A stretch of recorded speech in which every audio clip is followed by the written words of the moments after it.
রায়পুর গ্রামে এক কৃষকের ছিল দুই যমজ ছেলে। ছেলে দুটি ছিল খুব দুষ্টু।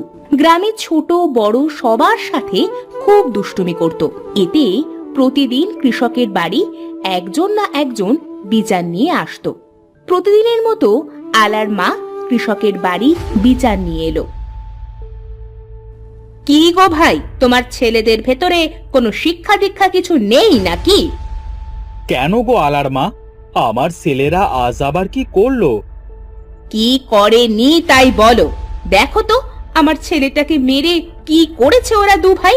মানুষে কি মানুষকে এভাবে মারতে পারে বলো তো? বোন, কিছু মনে করো না, আমার ছেলেরা বাড়ি আসলে বুঝিয়ে বলবো। আজকের পর থেকে আলার গায়ে আর কোনো দিনও হাত দিবে না। কত মানুষে তো বুঝ দিল, কিন্তু কোনোদিনও কি এরা বুঝ নিয়েছে? গাছের লিচুগুলা একটাও রাখলো না, আর আজ আমার ছেলেটা হাতে নাতে ধরায় তাকে এভাবে মেরেছে। আলার মা বকতে বকতে বাড়িতে চলে গেল। আর এদিকে কৃষকের বউ কাঁদতে কাঁদতে বলল, ওগো, আমার ছেলে দুটো কি কখনোই মানুষ হবে না? মানুষের কাছে কত কথাই না শুনলাম, তারপরেও এরা কেন ভালো হয় না বলো তো? কেঁদো না গিন্নি, অনেক হয়েছে। আর না, এদেরকে যে কিভাবে ভালো করতে হয় তা আমার জানা আছে। আজ বাড়িতে আসুক। কৃষক ও তার বউ কথা বলছিল, তখন তারা দু ভাই বাড়ি এসে দেখলো যে তাদের মা কাঁদছে। মা, তোমার কি হয়েছে? তুমি কাঁদছো কেন? কাঁদবো না তো আর কি করব বলতো? তোদের দু ভাইয়ের জন্য কি আমাদের কোনো শান্তি আছে? আমরা আবার কি করলাম? বুঝতে পারছো না? আলাকে ধরে তোমরা মেরেছো কেন? আর ওদের গাছে লিচু সব চুরি করে খেয়েছো কেন? আসলে বাবা, আমাদের ভুল হয়ে গেছে। আমরা দুই ভাই আর কোনো দিনও মানুষদের বিরক্ত করব না। শোনো তোমরা দুই ভাই, আমার শরীরটা আজ দুদিন খুব খারাপ, আর কাছে কোনো টাকা পয়সাও নেই। আমার সব টাকা আমাদের ওই বাবলাতলার জমিতে পোঁতা আছে। কি বলছো বাবা? বাড়িতে এত জায়গা থাকতে টাকাগুলো তুমি মাঠে পুঁতে এসেছো? হ্যাঁ, কারণ আমার ওই জমিটা যে সে জমি না, ওইটা একটা জাদুর জমি। ওই জমিতে টাকা রাখলে দিনে দিনে জমিতে আরো টাকা দেয়। কি বলছো বাবা? টাকা রাখলে টাকা বাড়ে? এমন কথা তো আগে কোনোদিনও শুনিনি। এতদিন আমি তোমাদের বলি নাই, কারণ তোমরা ছোট ছিলে। এখন বড় হয়েছো, আর তাছাড়া আমার মনে হলো কথাটা তোমাদের এখন বলা উচিত, তাই বলেছি। তাহলে এখন আমরা কি করব বাবা? আমি চাই তোরা দুই ভাই জমিটা খুঁড়ে টাকাগুলো উঠিয়ে নিয়ে আয়। সত্যি বলছো বাবা?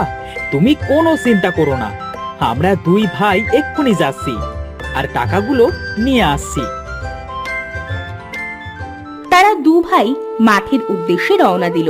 এদিকে কৃষকের বউ কৃষককে বলল, ওগো, এটা তুমি কি কথা বললে? ছেলেদের সাথে মিথ্যা কেন বললে? মিথ্যা না গিন্নি, এটা সত্যি কথা। আমাকে না জিজ্ঞাসা করে সময় হলে সখী দেখতে পাবে। তারা দু ভাই মাঠে গিয়ে বলল, ভাই, বাবা এতদিন আমাদের কাছ থেকে এই কথাটা লুকিয়ে রেখেছিল কেন? এই জমিতে যে এত টাকা আছে, বাবা আমাদের আগে কেন বলেনি? বাবা মনে করেছে হয়তোবা আমরা এই জমি থেকে সব টাকা চুরি করে নেব, তাই বলেনি। বাবা তো জানে না যে আমরা কত বড় বাটপার। এই জাদুর জমি থেকে আজ কত টাকা যে আমরা ঝেড়ে দেব তা তো বাবা জানি না। এই ভাই, আস্তে কথা বল, আস্তে, না হলে আশেপাশের মানুষগুলো শুনে ফেলবে। আস্তে আস্তে চল, এবার আমরা আমাদের কাজ শুরু করি।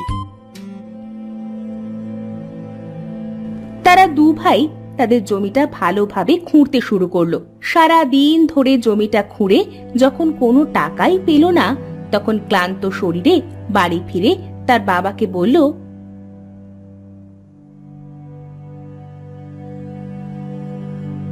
বাবা, আমরা সারা দিন ধরে জমিটা খুঁড়লাম, খুব ভালোভাবে খুঁড়লাম, কিন্তু কোথাও তো টাকা দেখতে পেলাম না। হ্যাঁ বাবা, তুমি কি আমাদের মিথ্যে বলেছো?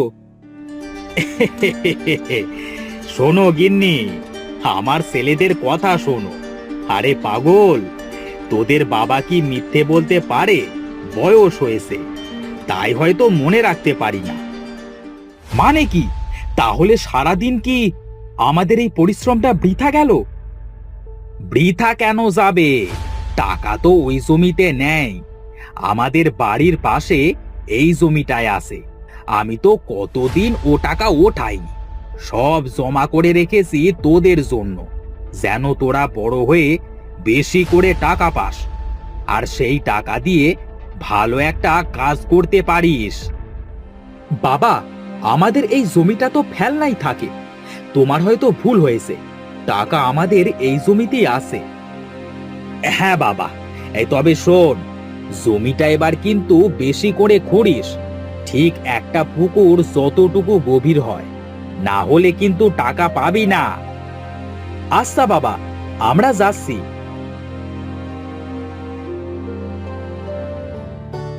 তারা দু ভাই খুশি হয়ে বাড়ির পাশের জমিটা খুঁড়তে শুরু করলো। আশেপাশের মানুষ তো তাদের দেখে খুব অবাক হলো। কি রে ভাই, আজ তোরা দুই ভাই কি মনে করে কাজ করছিস? হ্যাঁ, আর কতদিন বসে খাবো ভাই? এবার তো বাবাকে একটু শান্তি দিতে হবে নাকি? হ্যাঁ, ঠিক বলেছিস ভাই, কাজ করে খা, কাজ করে খা, কাজের বিকল্প কিছুই নেই। তোদের আজ দেখেও আমার খুব ভালো লাগছে। আচ্ছা, তোরা কাজ কর, পরে কথা হবে, কেমন? জহির সেখান থেকে চলে গেলে তারা দু ভাই হাসতে হাসতে বলল, ভাই অনুপ, আজ কিন্তু আমরা টাকা খুঁজে বের করবই। আমাদের আজ আরো ভালোভাবে কাজ করতে হবে। হ্যাঁ ভাই, তাড়াতাড়ি কাজ কর। তারা দু ভাই মন দিয়ে মাটি খুঁড়তে লাগলো। মাটি খুঁড়তে খুঁড়তে একটা পুকুর কেটে ফেললো, কিন্তু টাকার কোনো হদিশ মিলল না। তখন অরুণ বলল, ভাই, বাবা মনে হয় আমাদের বোকা বানিয়েছে। আমরা তো সারা দিন ধরে এই জমিটায় একটা পুকুর বানিয়ে ফেললাম, কই টাকা তো দেখলাম না। চল বাড়িতে গিয়ে বাবাকে জিজ্ঞাসা করে দেখি।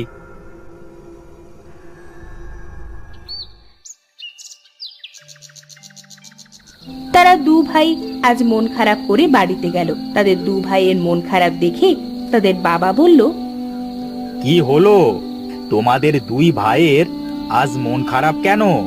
কি হয়েছে তোমাদের? বাবা, আমরা তো জমিটা খুঁড়তে খুঁড়তে একটা পুকুর বানিয়ে ফেলেছি, কই তোমার সেই জমানো টাকা তো কোথাও দেখতে পেলাম না। হ্যাঁ বাবা, তুমি তাহলে সত্যি সত্যি আমাদের সাথে মিথ্যে বলেছো? না রে আমার সোনারা, বাবা মা কখনো মিথ্যে বলে না। তোরা বাবলা তলার জমিটায় কাল শস্য রোপণ করবি, আর এই পুকুরে কাল পানি দিয়ে মাছ ছাড়বি। তাহলে কি হবে বাবা? আমরা কি টাকা পাবো নাকি? হ্যাঁ, পাবি তো। তোরা এক ভাই মাঠ দেখাশোনা করবি, আর এক ভাই পুকুর দেখাশোনা করবি।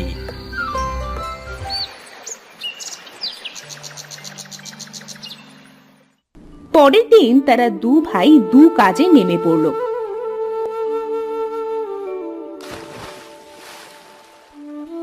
দেখতে দেখতে অরুণের ক্ষেতের ফসল পেকে গেল, আর এদিকে অনুপের পুকুরের মাছও বড় হয়ে গেল। তারা দু ভাই অনেক টাকার শস্য ও মাছ বিক্রি করলো।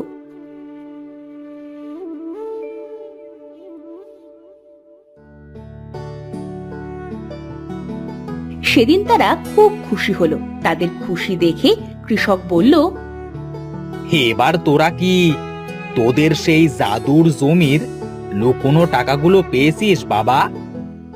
বাবা, আজ আমরা দুই ভাই খুব খুশি হয়েছি। আসলে জীবনে কষ্ট না করলে কিছুই করা সম্ভব না। হ্যাঁ বাবা, টাকা তো জাদুর জমিতে ছিল না, টাকা তো তোমার কথা আর বুদ্ধিতে ছিল। আমাদের এত সুন্দর একটা বুদ্ধি দেবার জন্য তোমাকে ধন্যবাদ। ওগো, তোমার মাথায় এত বুদ্ধি আগে তো জানতাম না। তোমার বুদ্ধি দিয়ে আমার ছেলে দুটোকে ভালো করলে আজ যে আমার খুব খুশি লাগছে গো। গিন্নি, সন্তান যদি খারাপ হয়ে যায় তবে তাকে বকাঝকা করে নয়, বুদ্ধি দিয়ে খারাপ পথ থেকে ফিরিয়ে আনতে হয়। আর আমি সেই কাজটাই করেছি। বাবা, তোমার দুই ছেলেকে নিয়ে আর চিন্তা করতে হবে না। এখন থেকে আমরা আর কারোর সাথে দুষ্টুমি করব না, সব সময় কাজ করব আর তোমার জাদুর জমি থেকে টাকা রোজগার করব। এভাবে কৃষকের দু ছেলে মন দিয়ে যত্নের সাথে তাদের কাজ করতে লাগলো। তারা দু ভাই আর কোনোদিনও কারোর সাথে কোনো দুষ্টুমি করেনি। এরপর থেকে কৃষক তার বউ আর দুই ছেলেকে নিয়ে সুখে শান্তিতে দিন কাটাতে লাগলো।